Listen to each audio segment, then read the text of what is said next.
एक छोटे से गांव सतपुरा में एक लड़की रहती थी, आशा। नाम के अनुरूप ही वह उम्मीदों से भरी थी। उसकी आंखों में रंगों की एक अलग ही दुनिया बसती थी। जब बच्चे मिट्टी के घरौंदे बनाते, वह ज़मीन पर लकड़ी के टुकड़े से चित्र बनाती। खेतों की हरियाली, नदी की लहरें, चिड़ियों की उड़ान, हर चीज़ उसके दिल में एक तस्वीर बन जाती।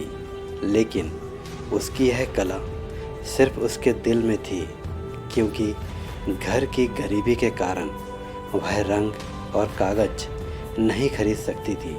पिता खेतों में मजदूरी करते और माँ दूसरों के घरों में चौका बर्तन। जब वह अपने सपनों की बात करती तो लोग हंसते। चित्रकारी से पेट नहीं भरता बिटिया, कोई काम सीख लो, यह कहते। एक रात गांव में भयानक तूफान आया। पेड़ उखड़ गए, घर गिर गए और फसलें बर्बाद हो गई। आशा का छोटा सा घर भी इस आपदा की भेंट चढ़ गया। माँ पिता सिर पकड़कर बैठ गए। उनकी आंखों में सिर्फ अंधेरा था, लेकिन आशा की आंखों में आंसुओं के साथ एक नई रोशनी थी। उसने मन ही मन ठान लिया कि अब उसे अपने सपनों को पूरा करना ही होगा। तूफान के बाद मदद के लिए कुछ लोग गांव आए। उन्हीं में से एक थे रमेश अंकल, एक समाज सेवी। जब उन्होंने आशा को टूटी दीवार पर कोयले से चित्र बनाते देखा तो हैरान रह गए। उन्होंने उससे पूछा, तुम्हें चित्रकारी इतनी पसंद है? आशा ने सिर हिलाया, लेकिन मेरे पास कागज़ और रंग नहीं है। रमेश अंकल ने उसे हौसला दिया। उन्होंने शहर में रहने वाली अपनी दोस्त एक कला शिक्षिका से बात की और आशा को शहर के एक स्कूल में दाखिला करवाने का वादा किया। मगर यह आसान नहीं था। आशा को गांव छोड़कर जाना था, गांव वालों को समझाना था और सबसे बड़ी बात, खुद को यह यकीन दिलाना था कि वह कर सकती है। पिता ने पहले मना किया, लेकिन माँ ने हिम्मत दी। जाओ बेटी, तुम हमारी उम्मीद हो। शहर में आकर आशा ने पहली बार कैनवास और असली रंग देखे।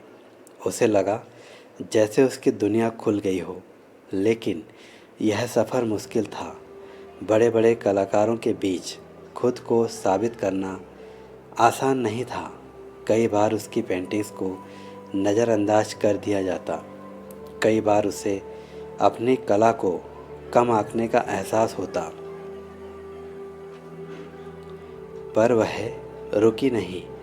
गांव की मिट्टी से जुड़े चित्र, प्राकृतिक आपदाओं की त्रासदी, गरीब बच्चों के सपनों को उसने अपनी कला में उतारना शुरू किया। उसकी चित्रकारी में एक सच्चाई थी, एक कहानी थी जो लोगों को छूने लगी। एक दिन एक प्रसिद्ध कला प्रदर्शनी में उसकी बनाई गई एक पेंटिंग, बूंदों में बसे सपने, चयनित हुई। यह चित्र उस तूफान के बाद गांव के संघर्ष और पुनर्निर्माण की कहानी कहता था। जब यह प्रदर्शनी में रखा गया तो एक प्रसिद्ध चित्रकार मिस्टर रॉय ने उसे देखा और कहा, यह सिर्फ एक चित्र नहीं बल्कि एक भावना है। आशा की पेंटिंग न केवल सराही गई, बल्कि उसे कला विद्यालय में छात्रवृत्ति भी मिली। गांव में उसकी सफलता की खबर पहुंची। जो लोग कभी उसके सपनों पर हंसते थे, वही अब गर्व से कहते, आशा ने हमारा गांव का नाम रोशन कर दिया। आशा ने न केवल अपने सपनों को पूरा किया, बल्कि अपने गांव लौटकर वहां पर एक कला विद्यालय भी खोला, ताकि कोई और बच्चा अपने सपनों को सिर्फ इसलिए न छोड़े क्योंकि उसके पास साधन नहीं है। अब गांव के लोग उसे चित्रों की जादूगर कहते और वह जानती थी यह जादू कोयले से दीवार पर खींची गई पहली रेखा से ही शुरू हो गया था। दोस्तों, सपने बड़े हो सकते हैं लेकिन उन्हें पूरा करने की हिम्मत उससे भी बड़ी होनी चाहिए।